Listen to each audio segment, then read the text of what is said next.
नमस्कार, म श्री माध्यमिक विद्यालय माधवपुरको एक विद्यार्थी हुँ। माधव नारायण नगरपालिका माधवपुर स्थित हाम्रो विद्यालयमा विद्युत बिल नबुझाएका कारण विद्यालयको लाइन काटिएको छ। विद्यालयमा पंखा छन् तर बिजुली छैन।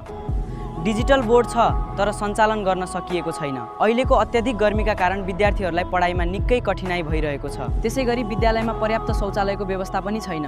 विद्यार्थीहरूलाई दैनिक रूपमा ठूलो समस्या भोग्नु परेको छ। यसले विद्यार्थीहरूको स्वास्थ्य र शिक्षामा प्रत्यक्ष असर पुर्याइरहेको छ। त्यसैले माननीय मेयरज्यूलाई हार्दिक अनुरोध गर्दछौँ कि विद्यालयको बाँकी विद्युत बिल बुझाई विद्युत सेवा पुनः सञ्चालन गरिदिनुहोस् तथा शौचालय निर्माण एवं आवश्यक व्यवस्थापनका लागि पहल गरिदिनु। विद्यार्थीहरूको उज्जवल भविष्यका लागि यस विषयमा तत्काल ध्यान दिनुहुनेछ भन्ने आशा राखेका छौँ।